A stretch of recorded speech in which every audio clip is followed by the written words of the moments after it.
We'll be speaking on an interesting story from the Bible. It's one we all know.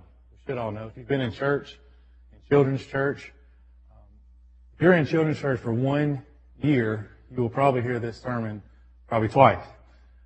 It's that important in the children's church world.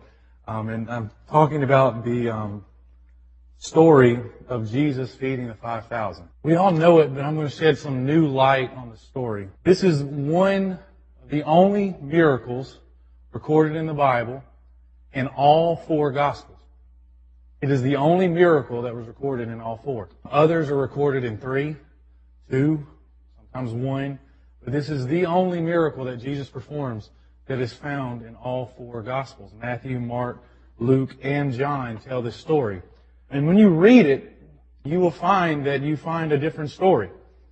Not that they contradict each other, but it's kind of like this. At PE in school, when I'm teaching the kids, one will come with me with one story, and another will come with another story, and then I ask 3 other people, and they tell me 3 different stories. And you piece all the stories together to get the whole picture. I think that is why we see this story found in all 4 Gospels, because God wants us to piece together the story and see the bigger picture. Matthew, Mark, Luke, and John are all different people. John was the closest to Jesus. He is actually the only one that mentions the little boy. The rest do not even make mention that a little boy gives his lunch away. But as we look into this story, we will find a lot of details that will help us understand what I entitle the perfect gift. Let's get the background of the story first. The disciples had just been sent out to preach and to heal the sick and are now returning. I'll give you where these stories are found. I tell you that we're going to be bouncing from book to book tonight, talking about different things that we find in each story. In Luke chapter 9, we will find his account. In Matthew chapter 14, we will find the account in verses 13 through 21. In Mark chapter 6, we will find this account in verses 31 through 44. And in John chapter 6, 1 through 15, we will find the story as well. We will not read the story, but if you do not know the story, real quickly, let me make mention that Jesus went into the wilderness and he was trying to get away from the crowd. But after you do so many miracles in front of a huge crowd, it's kind of hard to get away from them. They will follow. They will bring their sick. They will bring listening ears to be in tune to what he has to say. They will follow him into the wilderness, into the desert. They will follow him, even though Jesus is trying to get away. They do not bring food with them. They do not bring anything. They just follow Jesus. They up and follow the person that has been healing them, that has been teaching them. As they're there, Jesus looks on them and has compassion on them. And he has compassion on the multitude. And he tells the disciples, you need to go get some food that we can feed them. And they look to Jesus and say, we don't have any food to feed them. And Jesus says, go search and see what we have. And they find a little boy. He's called the lad. And he had 5 pieces of bread and 2 fishes. And that little boy gives his food to the disciples. And the disciples take it to Jesus. And Jesus prays over it and blesses it and breaks it and gives it to his disciples to give to the people who are in groups. They're seated on the ground in groups of 50. These are just some details. In groups of 50. And they bring and they take the food to all the groups. 5,000 men. We don't know how many women and children, but you can estimate that maybe 10,000 people were there, considering that men might have 2 children. If the children are there, if the children aren't there, if they all are married, if they're not married, we'll just estimate it about 10,000 people, including men, women, and children. And he fed them.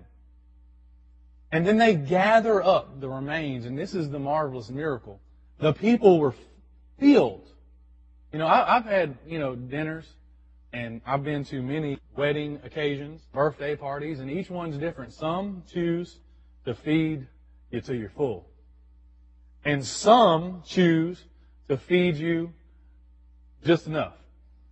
And some pick and say, well, we're going to have a party at 2 o'clock. It's between lunch and dinner. We're going to serve appetizers.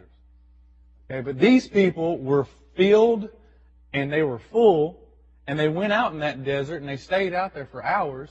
So I'm pretty sure they were hungry. So we're not talking about appetizers. We're talking about they were full. And that's the first miracle. The second miracle is 12 baskets full of food were filled when they gathered everything together. And so this is a marvelous miracle. Can you imagine one boy's lunchbox turns into 12 baskets of food? It's just marvelous to think that they had more left over than what they had to begin with. And it's just a marvelous miracle. Now let's get into the background. We'll look in Luke first. The disciples had just been sent out to preach and heal the sick and are now returning. In Luke chapter 9, verse 2, it says, "And he sent them to preach the kingdom of God and to heal the sick." They were sent out. Jesus had just sent them out by twos to go and preach the gospel to the people and to heal their sick. So they were coming back feeling all high and good on themselves. Look what we did.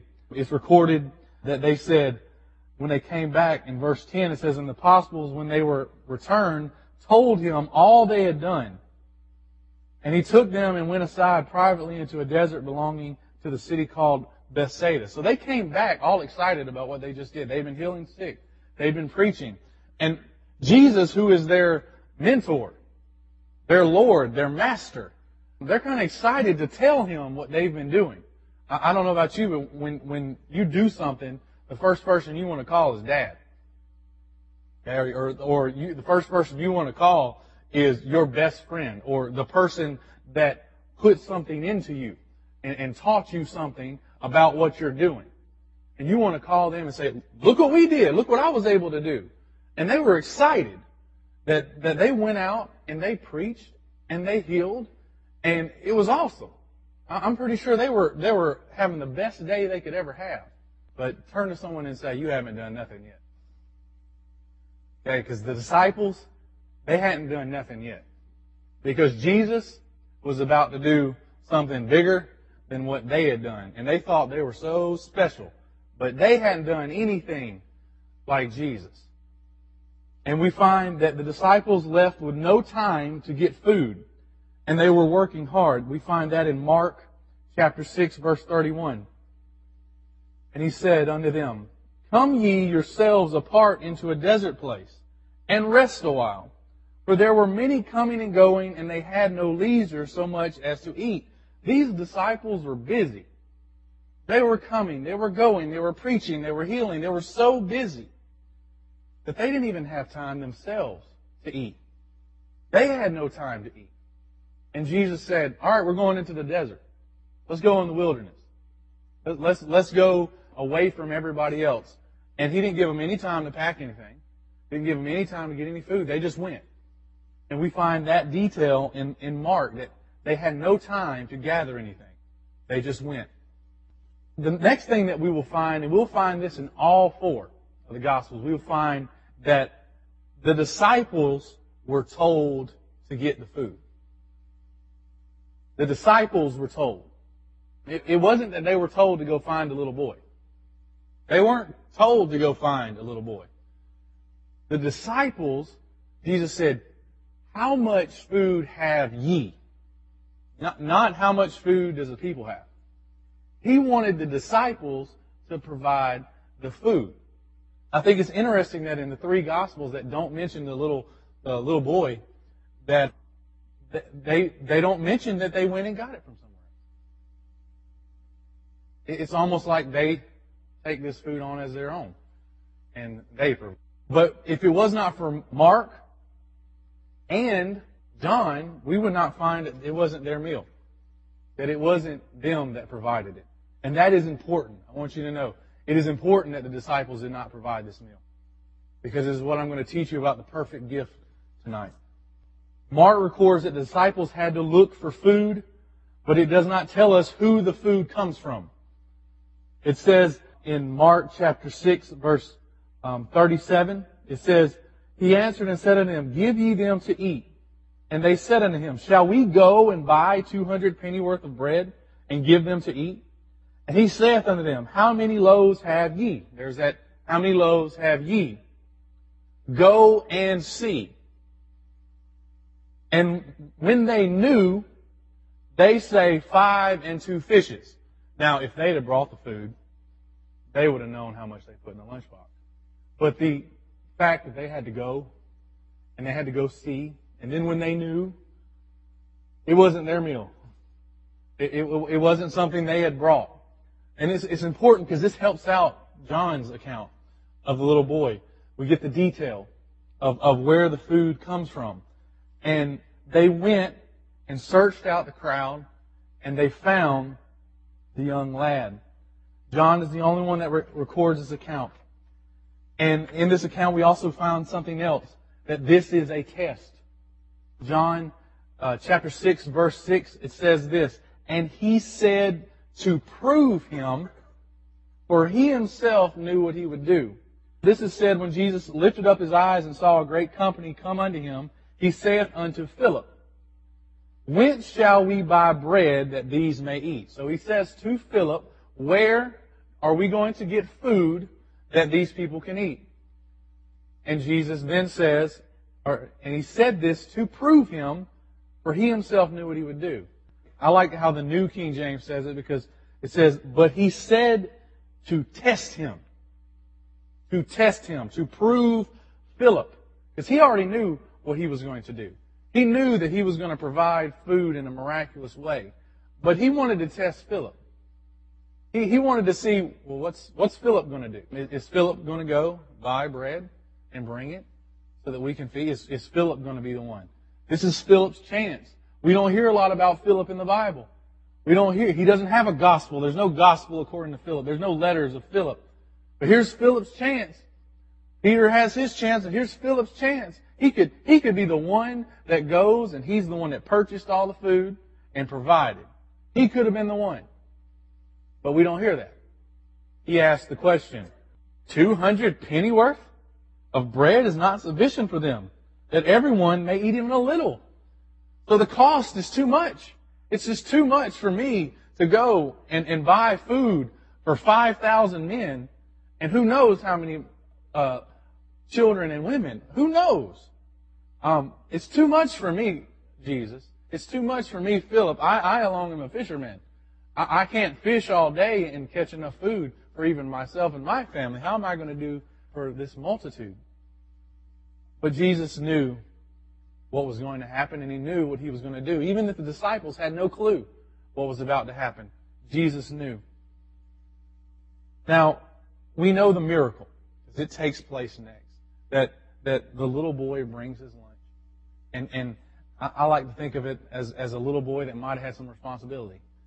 I'm sorry, no little boy that I know eats 2 whole fishes and 5 loaves of bread.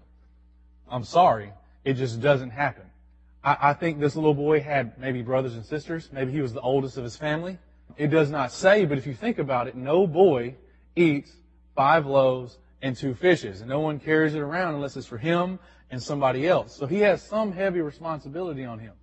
It's not, we say we can't give to God because, we have all these responsibilities. But this young boy had to have some kind of responsibility, because he would not be carrying around 5 loaves and 2 fish if he didn't. But he puts aside his responsibilities and says,